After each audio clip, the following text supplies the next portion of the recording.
I just found out that my best friend has been telling all of our friends that my boyfriend tried to cheat on me with her. Posted by u/puzzleheaded_tart693. Throwaway because some of my friends follow my main account. Ellen, 22F, and I, 21F, met through an internship 3 years ago and instantly became best friends. About a year ago, I started crushing on George, 24M, who interns at the same company, but in a different department from us. Ellen and another one of our coworkers set us up last fall, and we really hit it off. We've fallen in love, and we often talk about our future together. This is where things get messy. From early in our relationship, pretty much as soon as we went from just dating to being official, Ellen has been colder to me. She's never made it a secret that she doesn't particularly like George, though she's never said anything direct about it. The only issue she ever raised was when we first got together and he got really sick. I was studying for the MCAT at the time, and I was only about a month out from my main test day when he had a pretty bad flare-up of a chronic illness. Because he knew that Ellen and I were so close, he called her to ask if she thought he should tell me he was sick or if it would be better to keep it from me so he didn't take me away from my studies. Ellen didn't like this at all. She told me she thought it was incredibly inappropriate that he tried to contact her like that and that he shouldn't have called her about something so personal. I thought her reaction was a little over the top, but I talked to George about it, and he apologized to her and never called her again. But she didn't let it go. A few weeks later at a party, she made a comment about how I was always choosing George over my friends. My roommate was going to be out of town the next week, so she said she should say her goodbyes since I would probably just spend the whole week at home with George. She tried to play it off as a joke, but I was really surprised she felt that way. I never wanted to be the kind of girl who turns her back on her friends when she gets into a relationship, and I had been trying really hard to balance my time between my boyfriend and my friends. But it seemed she felt neglected, so I started putting more effort into our friendship. Over the next few weeks, I tried to make plans with her at least 5 or 6 times. Every time, she came up with some excuse not to see me, even once canceling at the last minute and citing a meeting she forgot about, at 10 a.m. on a Sunday morning. I was hurt. I knew our friendship was dying, and every time I tried to revive it, she rejected me. Finally, I decided the ball was in her court. If she wanted to be friends, I was open to it, but I was sick of being rejected, and she would have to be the one to reach out to me. She never did. Meanwhile, things were deteriorating at work. We had been assigned to the same project for the year, which required working very closely together. As our friendship fell apart, she started ignoring me at work, being rude and short, and making my share of our tasks very difficult for me. I felt like she was constantly breathing down my neck and waiting to catch me in a mistake. I figured she was gossiping about me behind my back, but at this point I was so exhausted from dealing with her that I couldn't be bothered about it. She would say whatever she wanted to say, and I would just be nice and patient with her and count down the days until our internship ended. Until today. I had lunch with one of our other co-workers, and my good friend, K, 22M, and he told me everything. Apparently, Ellen has been telling all of our co-workers and friends that George has been trying to cheat on me with her. Telling them that he calls her in the middle of the night, sends her inappropriate texts, and that when I hosted a party after I wrote the MCAT, he spent the whole night eyeing her. I know that none of this is true. I love George and I know that he loves me, and even as Kay was telling me all of this, I knew that Ellen was lying. It seemed that Kay didn't believe it either. He was just telling me what he had heard, but the thought that she's been going around accusing George of infidelity makes me sick. I went straight to George's house and told him everything. I told him I didn't think for even a second that it was true, and the real betrayal is how Ellen made all this up and spread it around. I was crushed to know that not only did Ellen say all of this, but she'd been saying it to all of my friends for months, and not one of them came to me about it. George helped me get past the hurt stage, and now all I feel is rage. Tomorrow I'm going to call my supervisor and ask if I can work from home until the end of my contract so that I never have to see Ellen's face again. I feel so betrayed, and I just hate her so much right now. Am I overreacting? Should I be taking the high road and just keep working with Ellen as if I don't know? I feel betrayed by my other friends too, because Kay thinks they all knew what she was saying, and not one of them told me. Should I cut them off the same way I plan to cut off Ellen? /relevant comments. Commenter. I wouldn't be friends with people who listen to only one side of a story. And I wouldn't be friends with people who don't think it's necessary to tell me about someone talking about me behind my back. And I certainly wouldn't be friends with the ringleader of this crap show. I would confront her outside of work in person and make it clear that I know what she has been saying about my boyfriend, that I don't understand why she would be so malicious, but I also don't care to know why.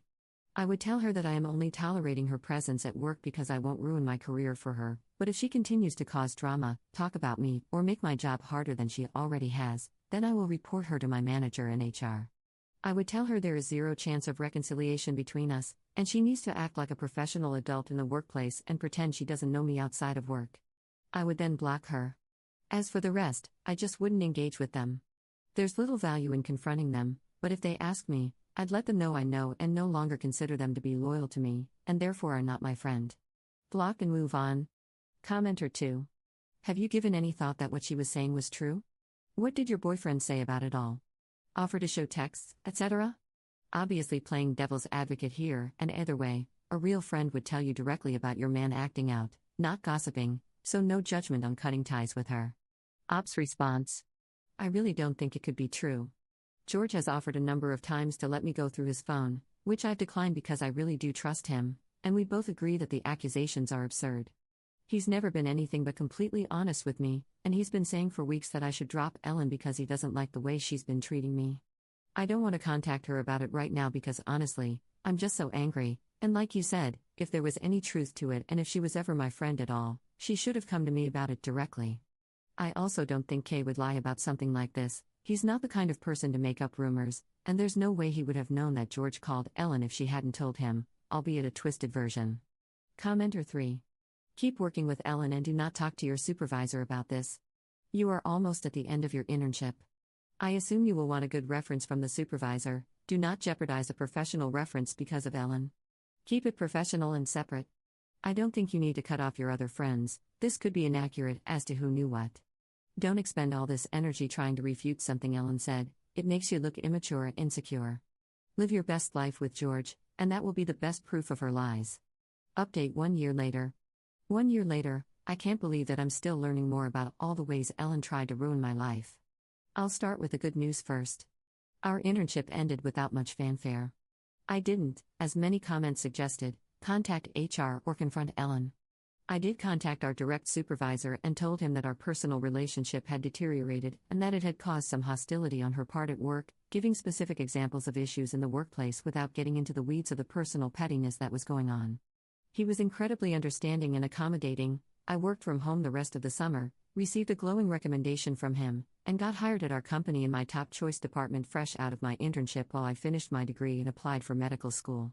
I've been accepted to the top school in my country, and George and I plan on getting married once I finish my studies. Our relationship is stronger than ever. Ellen moved abroad but stayed very well connected to the friend group that we had formed through the internship. After what happened last year, I slowly began to distance myself from that group, and as I did, I realized that I had outgrown a lot of them anyway. Once I began to see the cracks in the friendships I used to surround myself with, I couldn't unsee all the ways they could be unkind, immature, and toxic to themselves and to one another. I held on to the few people that I knew had my back and came out of the internship with a handful of good, close friends rather than a big circle of people with shady tendencies. One good friend from the internship, Alice, 22F, had been close with Ellen about a year ago and has since told me a lot more of the things Ellen said behind my back, partially corroborating Kay's story from last year and adding details to some of the craziest parts. Apparently, to give herself more credibility, Ellen had been telling people that she'd been in touch with my roommate and friend of 11 years, Anna, 22F. Ellen said that Anna also didn't like George, that Anna told her I spent way too much time with him, was neglecting all my friends, that he basically lives at our apartment, and that I always do this when I get into a relationship. She also told people that Anna thinks George is faking his chronic illness, and that I'd been using it as an excuse to blow off my friends. Once, when George was at our apartment and had a flare-up, I had to cancel plans to stay with him, afraid that he might need me to take him to the hospital. Ellen told everyone that Anna said he didn't seem sick and that I'd only canceled because I felt like staying home and hanging out with him. When Alice told me all of this, I immediately confronted Anna and told her everything. Although Anna and Ellen had been in touch on and off over the past few years, I'd previously introduced them to one another and they had some mutual interests that they'd occasionally text about. Anna assured me she'd said none of the things Ellen accused her of, and even combed back through all of the messages to see if there was anything she'd said that might have implied anything like that. In going through Anna's messages with Ellen, we noticed a pattern. It seemed that any time I told Ellen I wasn't available, she texted Anna to ask if I was with George. This went back to almost the beginning of my relationship with him. For those running to the comments to ask why Anna didn't tell me this sooner, it didn't strike Anna as bizarre until we looked through the messages after hearing the accusations. I have a bad habit of letting my phone die, so sometimes if someone really needs to get in touch with me, they'll contact Anna or George. So, in itself, Ellen texting her to ask where I was wasn't out of the ordinary. Ellen texting her to see if I was specifically with George, combined with what Ellen was claiming Anna told her, is the strange part. Coming out the other side of all of this, I've been trying really hard to reflect and learn from the situation. Was I a perfect friend to Ellen? Definitely not. I think there were certainly times at the beginning, when I was first dating George and studying for the MCAT, that I was distant with her. Maybe I should have tried harder to patch up our friendship in those early days by confronting her directly, or maybe I should have been more in tune with how she was feeling and addressed it sooner. Despite everything, I do miss her a lot, and I wish things had turned out differently. But I don't think she was fair to me, either. If I had withdrawn a little bit into my relationship in its early stages, she should have given me some grace and confronted me directly when she had a problem rather than going behind my back. She absolutely should not have tried to drag my name through the mud, made things difficult at work, or, worst of all, tried to destroy George's and Anna's reputations and relationships. I recently heard that Ellen is moving back to the city and tried to get a job at the company where we interned, but she was rejected by every department she applied to. Am I a bad person for feeling a little vindicated? Thanks, everyone, for your comments last year. I really needed that support, but now I'm just looking for any lessons to be learned. Could I have done anything differently? What can I take away from this to try and be a better friend in the future? Top/relevant comments. Commenter. I feel like this is a really common thing in your early 20s, for immature, jealous friends to be upset about not having your time monopolized when you enter into a relationship. I had such a similar thing happen to me with a girl that had basically the same name. It was jarring. I met my, now, fiancé while grieving the loss of a parent and fell hard and fast. My long-term friend Ellen constantly said I was spending too much time with him, even though I felt like I was actually actively spending more time with her, and she was blowing me off. I was also in more of a financial bind and wasn't able to spend time on expensive dinners. I lost a whole petty, childish friend group of people who I realized didn't want their girlies to be happy. They wanted a group of unhappy single women to complain to and go out with. And as soon as anyone was happier or matured into a relationship, it's like suddenly they had problems. And a few didn't care but preferred thriving on the drama of talking behind others' backs. I think the same thing happened with you. And I also was able to salvage a few serious, forever friends out of it and appreciate the ones who have always been happy for others.